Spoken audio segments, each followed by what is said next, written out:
دعا ہے خدائے غفور و کریم اس مبارک محفل کو قبول فرمائے۔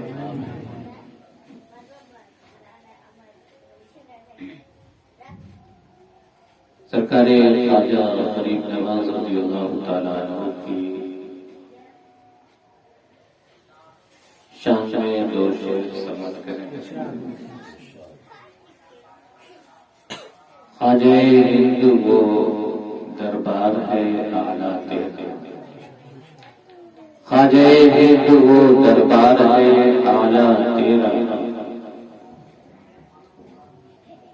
خواجہ ہند وہ دربار ہے اعلیٰ تیرا، کبھی محروم نہیں مانگنے والا تیرا۔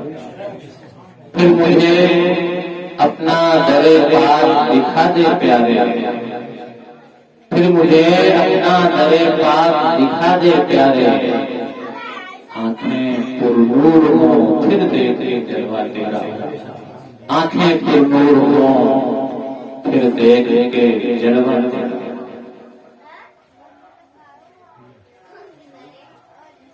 مجھ پہ یا رب تیری رحمت کا یہ احسان رہے، مجھ پہ یا رب تیری رحمت کا یہ احسان رہے،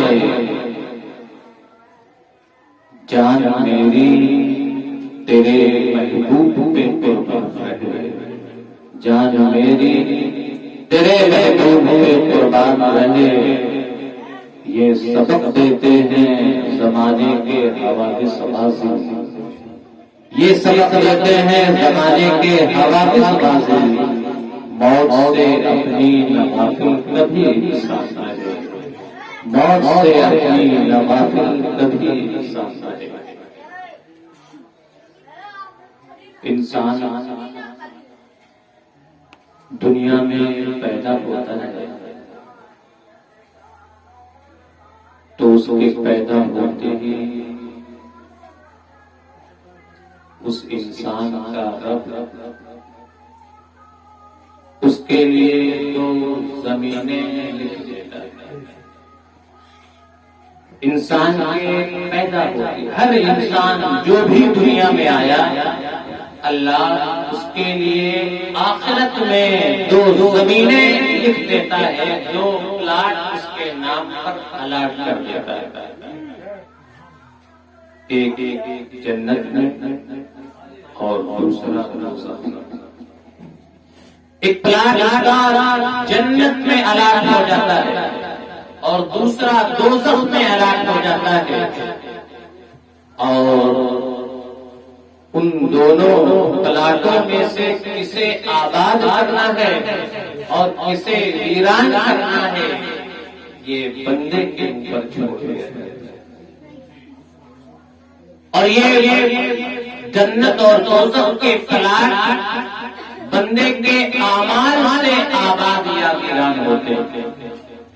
بندہ اچھے اعمال کرتا ہے، نیکیاں کرتا ہے تو جنت میں اس کا جو پلاٹ ہے وہ آباد ہوتا رہتا ہے، اس میں تعمیریں ہوتی رہتی ہیں، اور دوزخ کا اس کا پلاٹ ویران ہوتا رہتا ہے۔ اور اگر بندہ شیطان کے وسوسے میں اس کے شر میں پھنس کر کے برائیاں کرتا ہے تو اس کا دوزخ کا پلاٹ آباد ہوتا ہے۔ اب انسان کے اوپر یہ چھوڑ دیا جاتا ہے کہ اسے اپنے ان دو پلاٹوں میں سے کسے آباد کرنا ہے، کسے تعمیر کرنا ہے۔ ہم ہوش سنبھالتے ہیں تو سوچتے ہیں کہ ہم اپنا بہتر سے بہتر گھر بنائیں، اچھا سے اچھا گھر بنائیں، سکون سے رہیں۔ آخرت میں ہمارے نام جو زمینیں لکھی گئی ہیں ان میں سے بھی ایک کو ہمیں آباد کرنا ہے۔ جنت کا آباد مانیں گے تو خوش رہیں گے، پرسکون رہیں گے، اور اگر دوزخ کا آباد کریں گے تو دوزخ میں نہ جائیں گے، تباہ حال گرفتار عذاب ہو کر کے زندگی گزرے گی۔ اللہ کے رسول صلی اللہ تعالی علیہ وسلم کی جو حدیث میں بیان کرنے جا رہا ہوں وہ حدیث اسی چیز کو بیان کرتی ہے۔ آقا کائنات علیہ الصلوۃ والسلام ارشاد فرماتے ہیں کہ آدمی کے مرنے کے بعد اسے اس کی قبر میں دفن کر دیا جاتا ہے اور اس سے سوال و جواب ہوتا ہے۔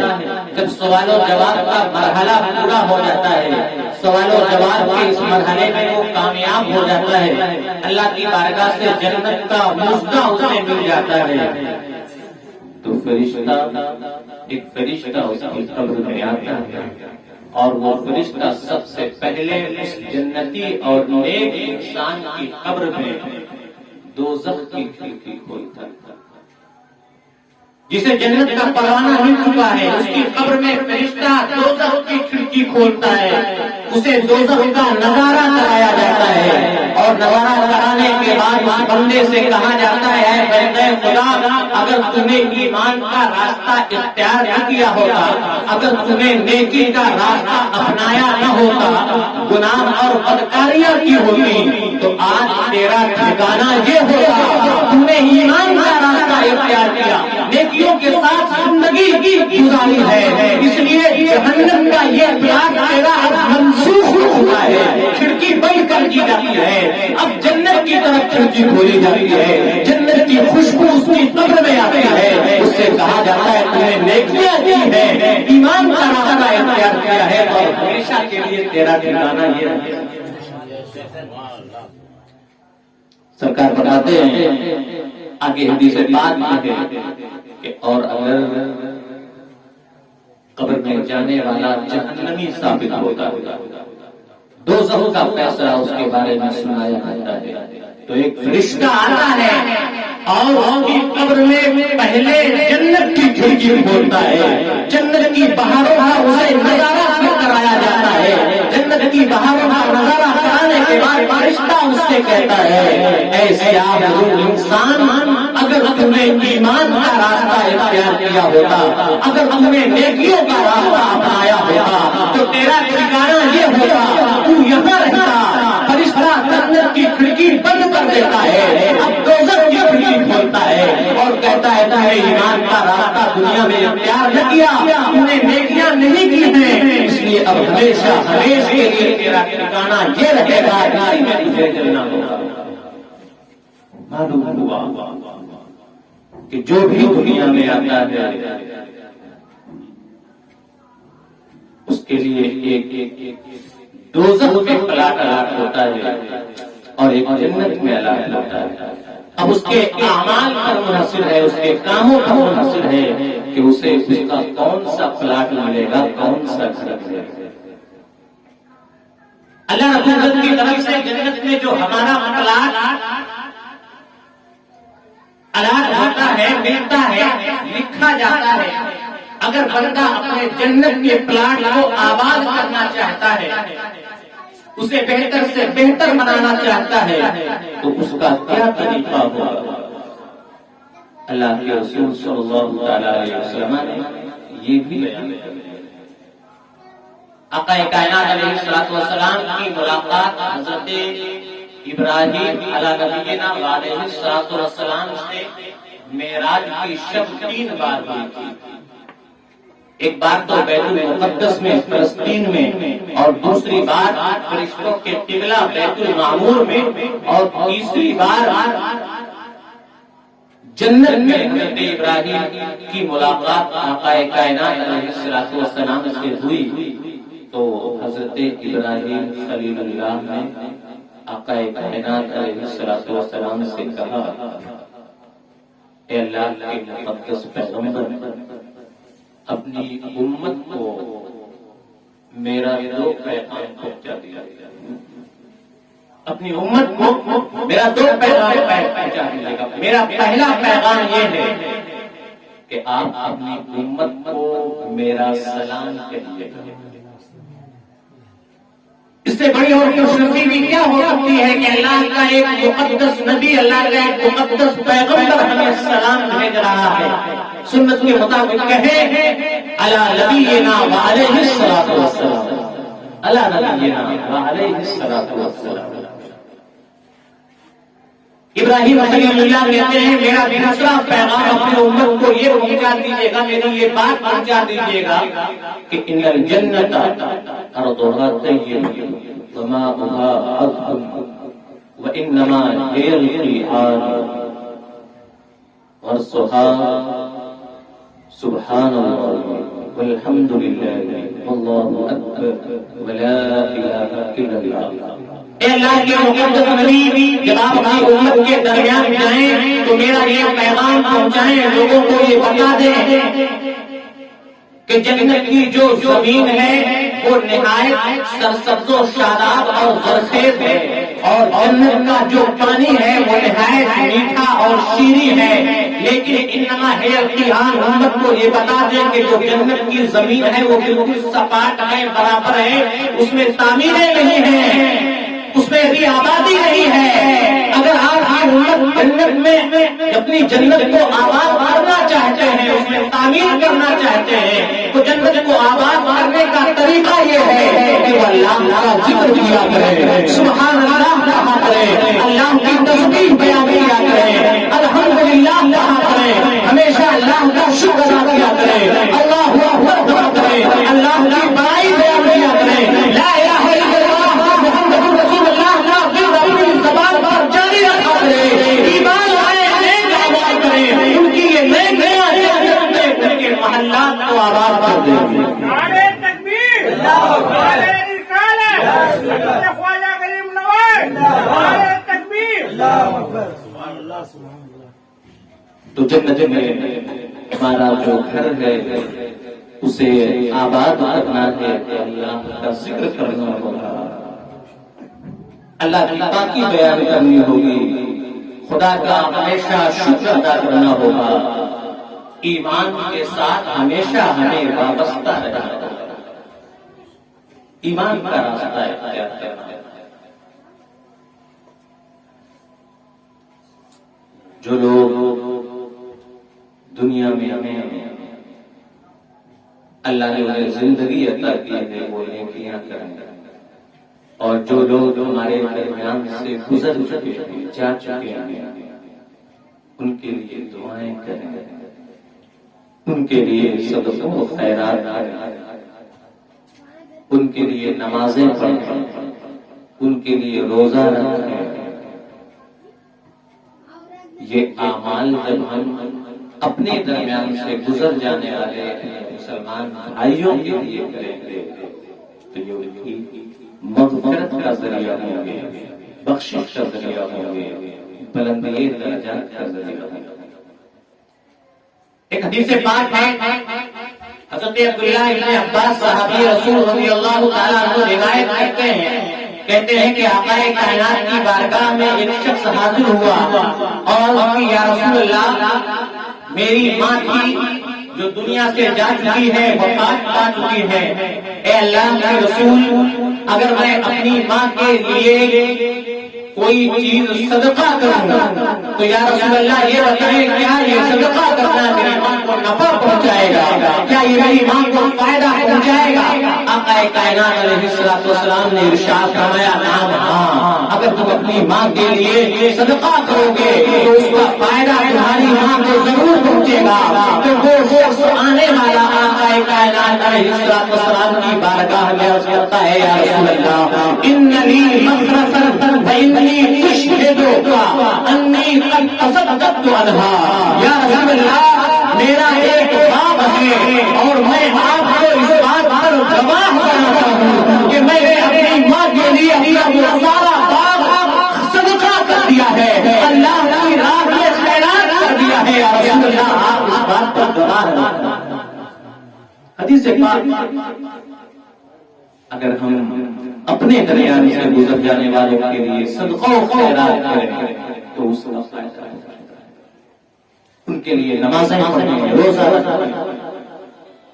ایک صحابی رسول اور آقا کائنات علیہ السلام کی بارگاہ میں حاضر ہوئے، عرض کی یا رسول اللہ دنیا میں میرے ماں باپ جب تک زندہ رہے، باحیات رہے، میں نے ان کے ساتھ اچھا سلوک کیا، ان کے ساتھ نیکی کی، حسن سلوک کیا۔ یا رسول اللہ وہ دنیا سے جا چکے ہیں، یا رسول اللہ مجھے بتائیں کہ ان کی موت کے بعد ان کے ساتھ نیکی کرنے کا طریقہ کیا ہے، ان کے ساتھ کیا حسن سلوک کرنے کا کوئی طریقہ ہے؟ اب تو وہ جا چکے ہیں، تو اللہ کے رسول صلی اللہ تعالی علیہ وسلم نے ارشاد فرمایا ان البر بعد البر ان تصلی لهما مع صلاتك وان تصوم لهما مع صلاتك وان تصدق لهما مع صدقتك۔ پیارے سنو، دنیا میں تم نے اپنے ماں باپ کے ساتھ نیکی کی ہے، دنیا میں ماں باپ کے ساتھ نیکی کرنے کے بعد آخرت میں اپنے ماں باپ کے ساتھ نیکی کرنا چاہتے ہو تو سن لو، جیسے تم اپنے لیے نمازیں پڑھتے ہو، اپنے ماں باپ کے لیے نمازیں پڑھا کرو، تمہیں فائدہ ملے گا۔ جیسے تم اپنے لیے روزہ رکھتے ہو، اپنے ماں باپ کے لیے روزہ رکھا کرو، تمہیں فائدہ ملے گا۔ جیسے تم اپنے لیے صدقہ و خیرات کرتے ہو، اپنے ماں باپ کے نام سے صدقہ و خیرات کر دیا کرو، تمہیں فائدہ ملے گا۔ ماں باپ کو فائدہ پہنچانے کا یہ طریقہ، ماں باپ کے لیے قرآن پڑھ کے سارے ثواب کرتے، انہیں فائدہ پہنچے گا۔ سیدنا سرکار خواجہ غریب نواز رضی اللہ تعالیٰ عنہ کو قرآن سے، تلاوت قرآن سے بڑی عقیدت ہوئی، بے پناہ محبت تھی، آپ لوگوں کو ترغیب بھی دیتے تھے۔ آپ نے ایک کتاب لکھی اور تلاوت قرآن کی عظمت کے سلسلے میں ایک واقعہ بھی لکھا۔ آپ فرماتے ہیں کہ ایک شخص تھا، کوئی بہت نیک نہیں تھا، لوگوں کے درمیان رہتا تھا، وہ مر گیا۔ مرنے کے بعد اس کے پڑوسیوں میں سے، اس کے متعلقین میں سے کچھ لوگوں نے اسے خواب میں دیکھا کہ وہ جنت کے باغات کی سیر کر رہا ہے، جنت میں چہل قدمی کر رہا ہے۔ خواب دیکھنے والوں نے اس سے پوچھا، اے بندے خدا، تو دنیا میں کوئی بہت نیک تو نہیں تھا؟ تو بہت نیکیوں میں آگے رہنے والا آدمی تو نہیں تھا؟ پھر یہ بتا کہ اللہ رب العزت نے تجھے جنت کیوں کر عطا کی؟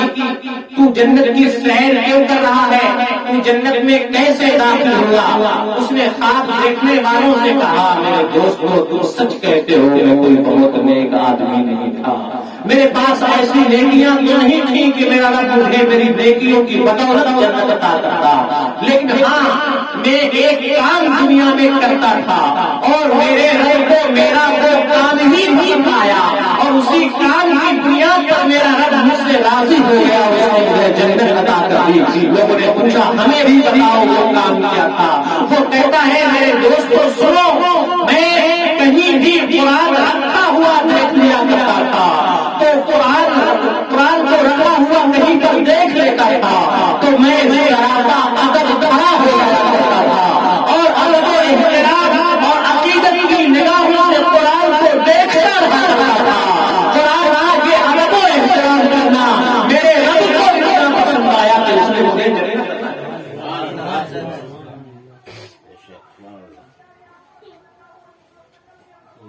تو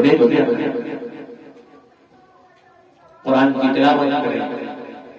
اگر آپ کے ماں باپ دنیا سے جا چکے ہیں تو ان کے لیے ایصال ثواب کریں، صدقہ و خیرات کریں، اور اگر وہ زندہ ہیں تو انہیں اپنے لیے غنیمت جانیں، جتنا ہو سکے ان کے ساتھ حسن سلوک کریں،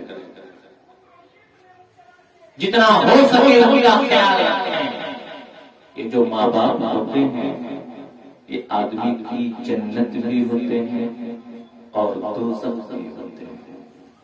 یہ آدمی پر منحصر ہے کہ وہ ان کی خدمت کر کے یا تو جنت حاصل کر لے یا پھر دوزخ کو اپنا ٹھکانہ کرنا۔ ایک حدیث پاک میں آتا ہے کہ ایک شخص آقا کریم علیہ السلام کی بارگاہ میں حاضر ہوا، پوچھا یا رسول اللہ یہ بتائیں کہ میرے حسن سلوک کا دنیا میں سب سے زیادہ حقدار کون ہے؟ میرے حسن سلوک کا میں سب سے زیادہ کس کے ساتھ نیکی کروں گا؟ حسن سلوک میرے حسن سلوک کا سب سے زیادہ حقدار کون ہے؟ آقا کائنات علیہ السلام نے فرمایا تمہاری ماں ہے۔ پوچھا اس کے بعد کون سب سے زیادہ حقدار ہے؟ سرکار نے دوسری بار فرمایا تمہاری ماں ہے۔ پھر پوچھا تیسری بار اس کے بعد کون زیادہ حقدار ہے؟ فرماتے ہیں سرکار تیسری بار پر تمہاری ماں سب سے زیادہ حقدار ہے۔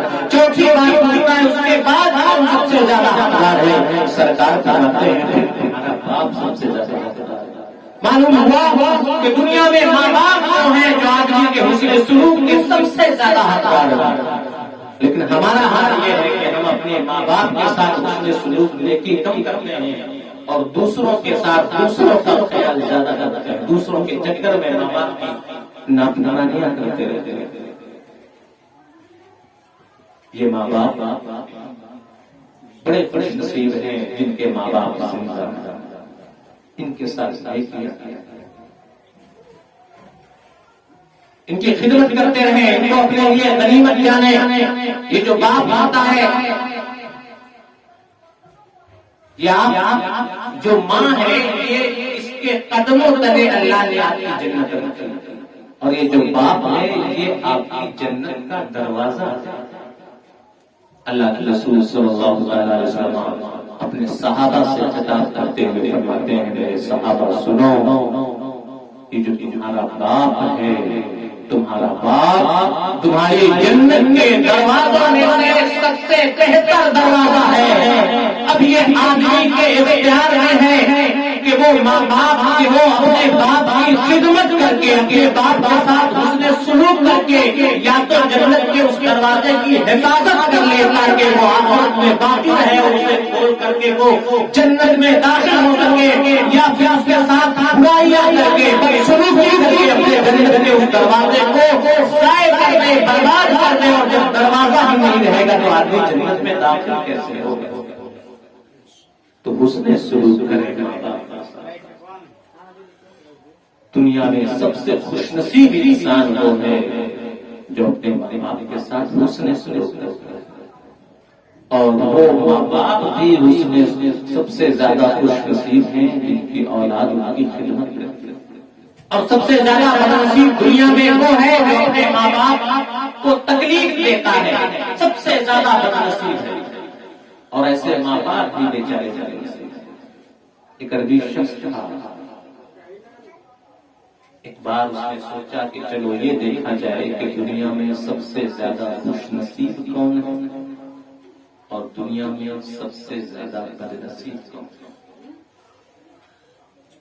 یہ دیکھا جائے کہ دنیا میں سب سے زیادہ خوش نصیب کون ہے اور سب سے زیادہ بدنصیب کون ہے۔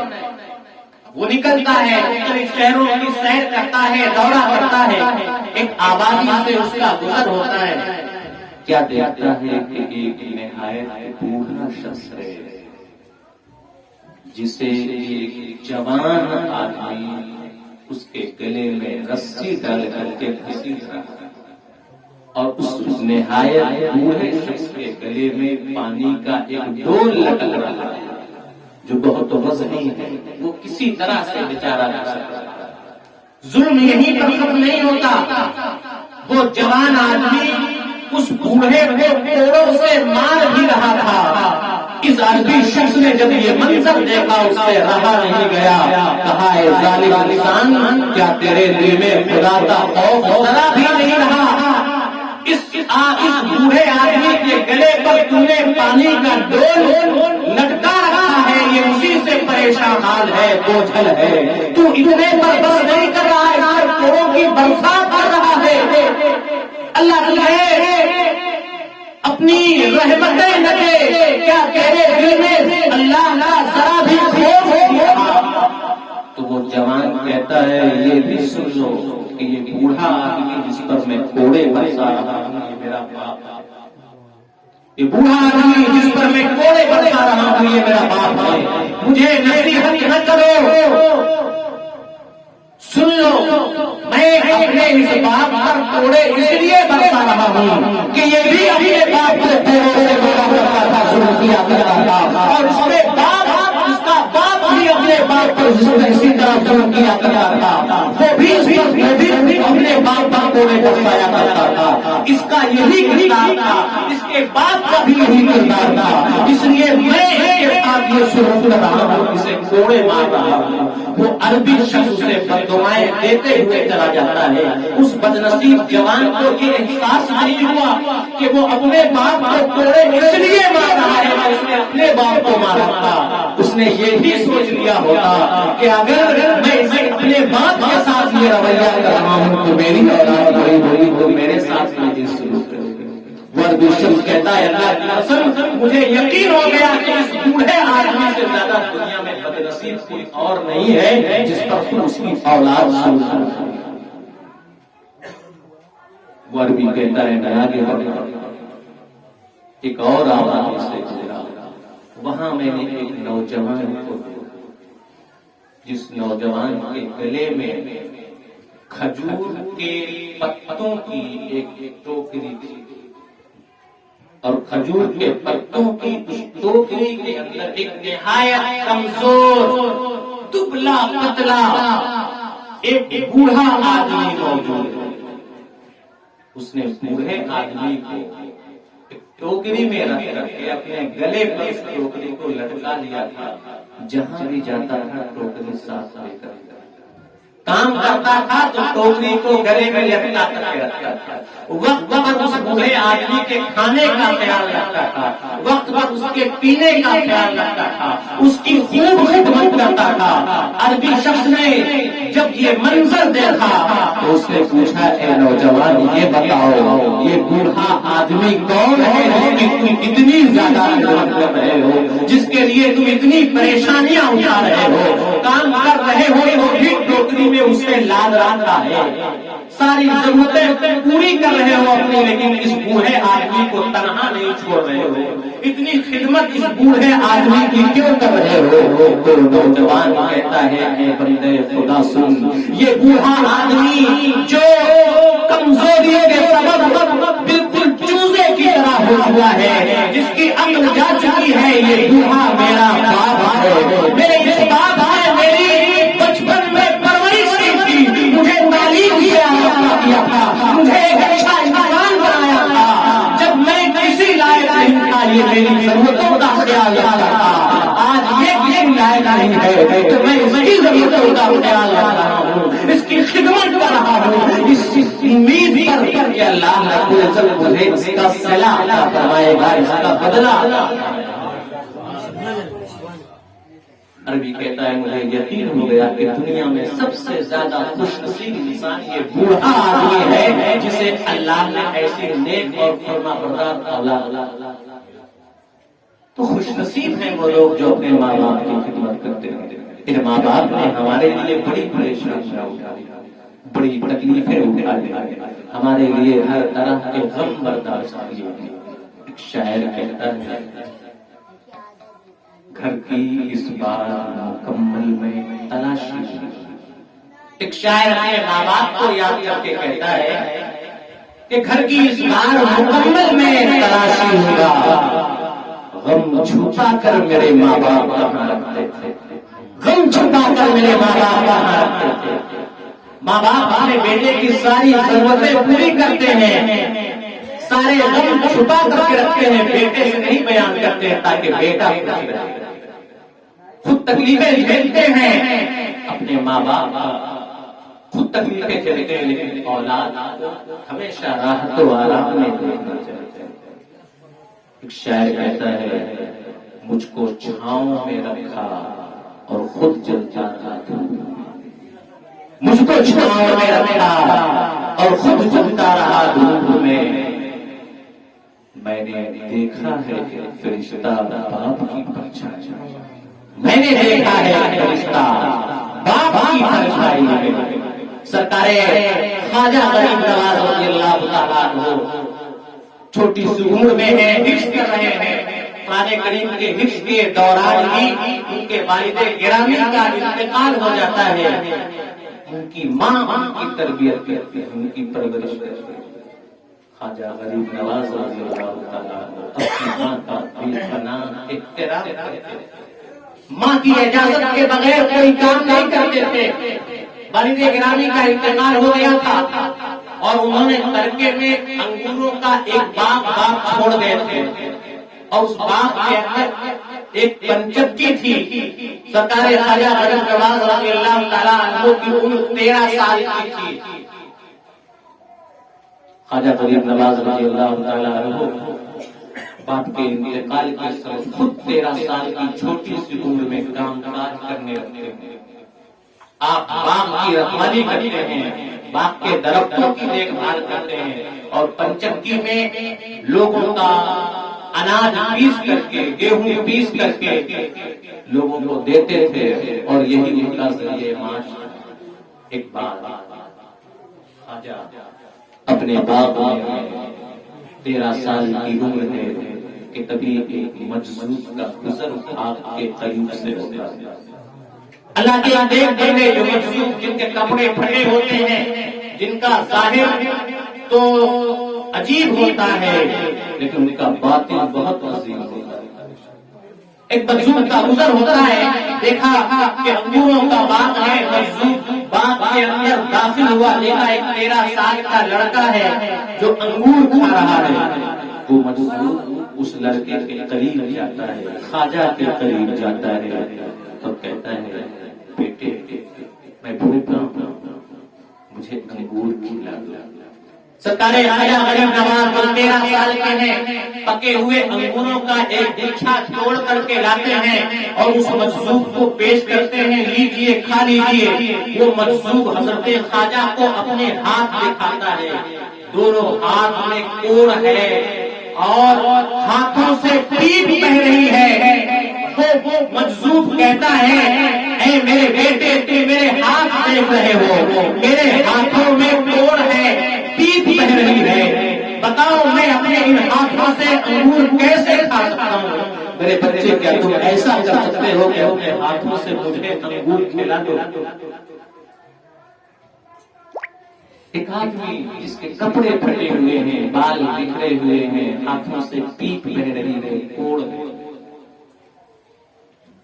ظاہر دیکھ کر کے تو بہت سے لوگ گھن محسوس کریں گے، نفرت محسوس کریں گے، دور ہو جائیں گے، قریب نہیں جائیں گے، لیکن حضرت خواجہ کو شوق ہوا کہ ایسے پریشان حال کو ضرور خدمت دینی چاہیے۔ ایسے آدمی کو جو بھوکا بھی ہے اس کی بھوک ضرور مٹانی چاہیے۔ سرکار خواجہ غریب نواز کہتے ہیں میری سعادت ہوگی، گچھے سے ایک ایک انگور توڑ کر کے اس مجذوب کو کھلاتے ہیں، جب وہ مجذوب شکم سیر ہو جاتا ہے، ابھی خواجہ اسے عطا کر رہے تھے، اب وہ خواجہ کو عطا کرنا چاہتا ہے، تو حضرت خواجہ سے کہتا ہے میرے بچے میں نے جو صدری پہن رکھی ہے اس صدری میں اپنا ہاتھ ڈالو۔ سرکار خواجہ غریب نواز اس مجذوب کی صدری میں ہاتھ ڈالتے ہیں تو کھلی کا ایک ٹکڑا ملتا ہے، یہ رائی لاہی جس کو کہتے ہیں، رائی، اس کو جب ہم پیستے ہیں پھراتے ہیں تو تیل نکلتا ہے، کھلی نہیں، کھلی کا ایک ٹکڑا اس مجذوب کی جیب سے نکلتا ہے۔ وہ مجذوب کہتا ہے بیٹے اس کھلی کے ٹکڑے کو میرے منہ میں ڈال دو۔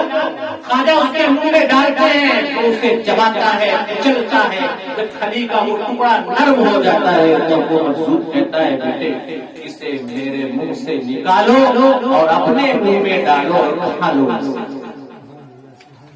آج کل کے بچے ہوں تو اس کا ظاہر دیکھ کر کے دل محسوس کریں، کبھی ایسا نہ کریں، لیکن جو اللہ کے نیک بندے ہوتے ہیں اللہ ان کی تربیت فرماتا ہے، رہنمائی فرماتا ہے۔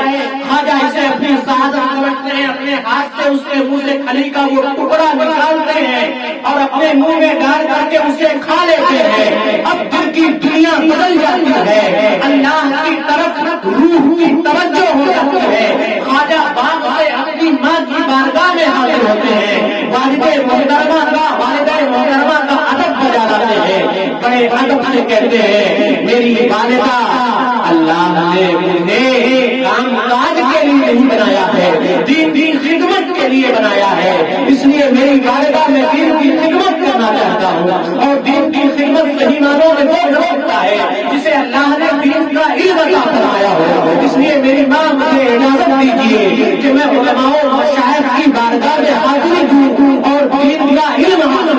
کے دین کی خدمت کر سکوں. وہ مقدس ماں تھی, اپنے بیٹے کو اجازت دیتی ہے. حضرت خواجہ مختلف شہروں کا دورہ کرتے ہیں, مختلف شہروں کے علماء اور مشائخ کی بارگاہ میں ضابطۂ ادب طے کرتے ہیں, علم سیکھتے ہیں. علم سیکھ کر کے مدینہ شریف جاتے ہیں. سرکار دو عالم علیہ السلام کی مسجد نبوی میں ایک مدت تک عبادت اور بندگی کرتے ہیں, اللہ کو یاد رکھتے ہیں. اب اللہ کا محبوب راضی ہوتا ہے اور اللہ کے محبوب آقا کائنات علیہ السلام کی بارگاہ سے حضرت خواجہ علی مصطفیٰ سنایا جاتا ہے. اب تم کامل ہو چکے ہو, اب تم ایک داعی کی حیثیت سے اختیار کر چکے ہو, اب تم ایک مبلغ کی حیثیت اختیار کر چکے ہو. سنو مومنین, ہم تمہیں ہندوستان کی ولایت عطا کرتے ہیں. ہندوستان کی سرزمین پر جاؤ اور شرک کی جو تاریکی پھیلی ہوئی ہے, ایمان کے نور سے اس تاریکی کا خاتمہ کر دو, اسے مٹا دو اور ہندوستان کی سرزمین میں اسلام کو زندہ کر دو. تب ہندوستان میں تشریف لاتے ہیں اور دین کی ایسے خدمت کرتے ہیں کہ آج ہندوستان کے کونے کونے میں اسلام کے نام نوازا. اللہ کی بارگاہ میں دعا ہے کہ مولا ہمیں بزرگوں سے اپنے تو محبت رکھنے کی توفیق عطا فرمائے اور اپنے ماں باپ کی دنیا میں خدمت کرنے کی توفیق, جب تک وہ زندہ ہیں انہیں ان کی خدمت کرنے کی ہمیں توفیق عطا فرمائے. ان کے ساتھ حسن سلوک کی ہمیں توفیق عطا فرمائے. اور دنیا سے چلے جائیں تو بھی ان کے ساتھ نیک سلوک کرنے کی توفیق دے, یعنی ان کے لیے ایصال ثواب کرنے کی توفیق دے, صدقہ و خیرات کی توفیق دے. اور اللہ رب العزت کمال اختر بھائی کی والدہ مرحومہ کی مغفرت فرمائے, انہیں کروٹ کروٹ جنت عطا کرے. وما توفیقی الا باللہ.